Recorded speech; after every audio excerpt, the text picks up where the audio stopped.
Hello everyone, this is 404 and welcome back to another StarCraft 2 commentary here on Scrap Station.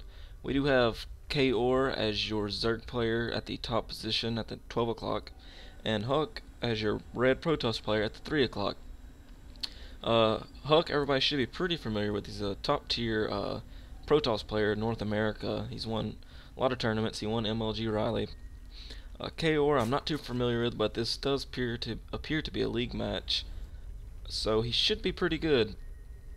So this is a PVZ. This is pre-patch 1.1, so shouldn't be too big of a deal unless there's some kind of early zealot rush or something like that. But you know, the strategies have changed. It appears a lot of people are going 5 gate instead of 4 gate now, but we will not be seeing this in this particular matchup as it is pre-patch. Pylon completing for HuK as he sends out this fairly early scouting probe here. Not going to see much from his opponent kOre because it's just so early in the game, and kOre is probably really busy droning up as he gets those 3 drones from that overlord that just spawned. As kOre does move into HuK space with this overlord, going to get a little bit of scouting information, but then again not much, as HuK is chrono boosting probes out, getting a lot of workers. Very good against Zerg players on this map, as most Zergs will opt to go for the fast expand. Because the rush distance is so long, they have to come all the way around this watchtower, and it just allows for the Zerg player to safely secure a natural expansion. Back at the production tab, HuK does have an assimilator warping in, as kOre has a spawning pool,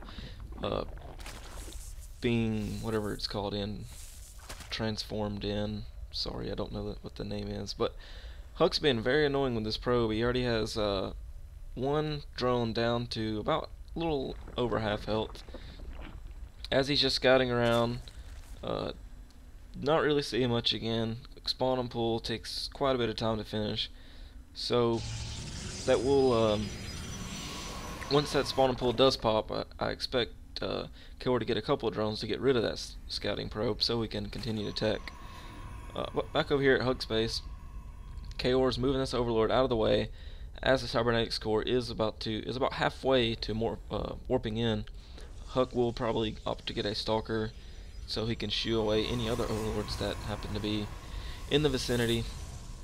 As the second gas does come up at 21, which is somewhat standard, somewhat not standard. He will have a lot of gas. It will allow him to tech to pretty much anything he wants to, whether it be air, 4 gate, Colossus, anything like that. He should have plenty. A couple of lings moving out for kOre. Gonna check for any kind of proxy pylons or anything like that, and my frames per second just got killed. Alright, sorry about that, I do apologize. Like I said, kOre is moving up this ramp. Obviously already has a overlord here, so he doesn't need to scout in this position, but he was probably just checking for proxy pylons, as he has this ling doing the same exact thing.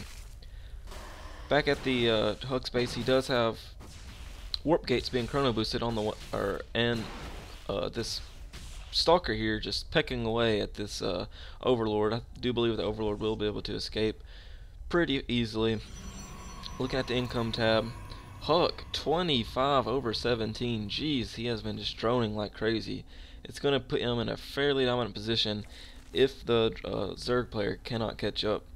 But it does appear he is spawning his larva. He's going to be getting a lot more larva, probably training up another queen, so he will be double producing out of 2 hatcheries. As this stalker and this probe pushes out across the map, would be fairly easy for him to kill these 4 lings, but with more lings on the way, this stalker should be shooed away, maybe killed with proper micro. HuK might be able to get a few snipes out. Comes up the ramp and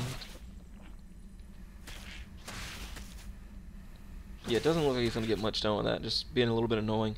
Probably forcing his Zerg player to make a lot of lings instead of drones, because he probably doesn't know if there's any early pressure coming, as there is a second and a third stalker on the way.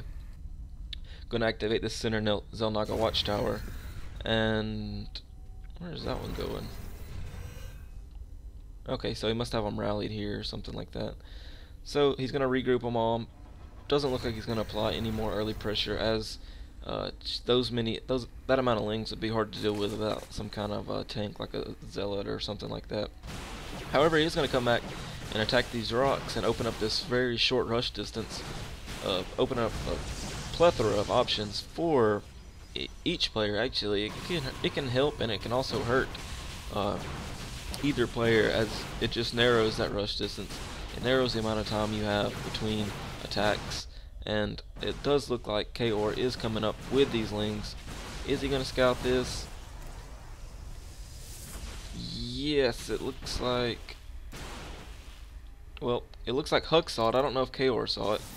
He is going to try to get us around on these stalkers, or sentries. Wow, nice force field, disallowing the Zerg player from running into HuK's main. He's probably going to be able to kill every single one of these lings as kOre tries to get them out. And he escapes with 3, and I think he had 6 to begin with. So, very nice force field by HuK. That was actually really good. Perfect timing. If he would have did it a second later, there would have been lings running around all in his main, and there's no defenses up in here to stop this. Back at the production tab, HuK's going for blink and weapons level 1 upgrade, which should be pretty good. I don't really know why he's going for blink. He must have some kind of strategy that he wants to try, as he has only saw lings. I don't know if he... Yeah, he doesn't have an observer or anything like that. There are roaches and a hydralisk coming up. So blink, I guess, could always be a good option for those range units. With some blink micro, he could always get those units back. Another small battle going down over here. Those 3 pesky lings are back indeed. Trying to get a little bit of damage done as HuK pulls over here with these 6, 7 stalkers, 8 stalkers against these roaches. The roaches' days are numbered, as these roaches just do not do very good against stalkers. He is trying to line up for some kind of flank here. With this amount of stalkers against that many roaches, it should be fairly close, but blink should be done for HuK as he blinks down to the low ground. He's going to come in here, try to kill an Overlord. Overlord dies. He's coming in here. He's going to try to snipe a couple drones maybe a couple of these roaches, as he can come up this ramp and just blink right back down onto this low ground right here, escaping with a majority of his stalkers. It looks like he's only lost 2 so far, which isn't bad considering he's killed 2 Overlords and probably several roaches. 4 Overlords coming out for kOre rather, because HuK killed so many. But we do have the Hydralisk done. Hydralisk are on the way, as well as I think Hydralisk range. So those stalkers are going to be pretty much null and void in that many numbers. So HuK is forced to pull back and regroup, as he has a nice reinforcing army already here. I'm going to regroup, possibly push back out, as he does have his Nexus, his natural expansion, up and running. Probably going to start getting that saturated pretty soon. Should see a drone transfer, as, wow, look at this, a Dark Shrine coming in for HuK. Another battle occurring. Should see some force fields. Very nice force fields by HuK. These Hydralisks are just going to be melted away by this number of stalkers, especially if he splits them up like that. Roaches getting melted away too. HuK looks like he's going to pull back just a little bit. Damage has been done, but with more units on the way for kOre, it just spells disaster for HuK, as he's just probably going to pull back, regroup a little bit, wait for this economy to kick in from his expo, and maybe wait for this Dark Shrine to complete, as it is about halfway done, a little bit more than halfway. Very interesting to see what he's going to do with this, as it does not look like kOre has an Overseer. No, he does not have an Overseer, does not have a layer. This could be very, very bad for kOre. I don't know exactly. Let's see, what is the build time on the it's 100 units a time for the layer. Wait, does he have a layer? Oh, he does have a layer. I don't know what the heck I'm talking about. Sorry about that. He does have a layer, so he can get an Overlord fairly fast. Currently, looking at the units tab, he does not have a layer.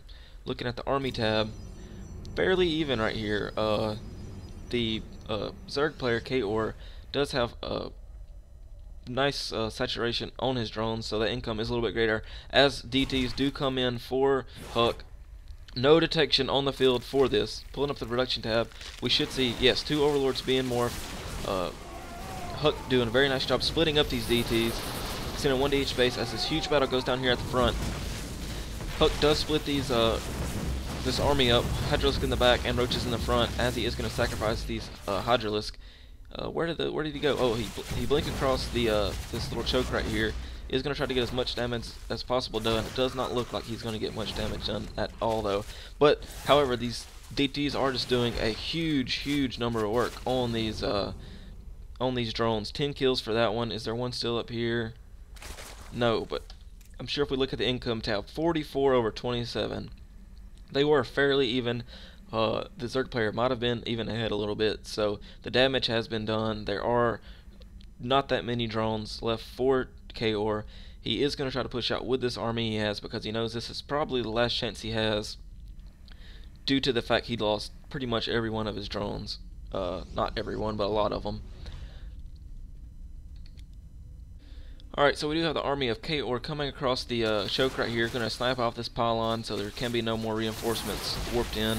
Some force fields going down for HuK. He needs to delay this as long as possible before he can get his army regrouped and possibly warp in some more DTs or similar.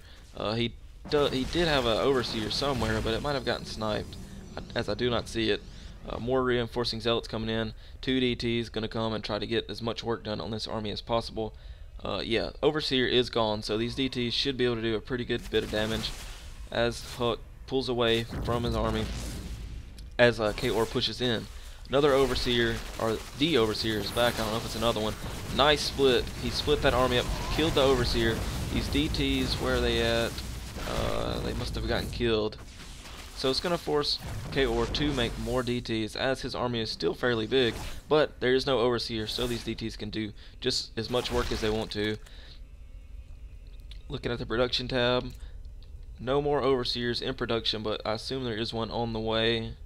Yes, Overseer is here. More reinforcements being warped in for HuK. He's going to try and delay this attack as long as possible as the army of the Zerg player is just so huge as he's pushing up into the main of HuK. He's going to kill all the production buildings, start stumping off these gateways as he sends more overlords over because he cannot afford to have no overlord as these DTs would just rip through this very weak army of Hydralisks and Roaches. Wow, HuK GG's out of the game, so that was incredibly good comeback for the Zerg player. He knew he had to push out with the army he had because his drones just got so low, and he did just that, push it out at the exact perfect time. I'm not really sure what HuK could have did different. He is a pro, so I'm sure he knows what he's doing, but either way, very good game. Again, guys, thanks for watching. If you have any comments you want, any comments, just post in the comment field below, and again, thanks for watching.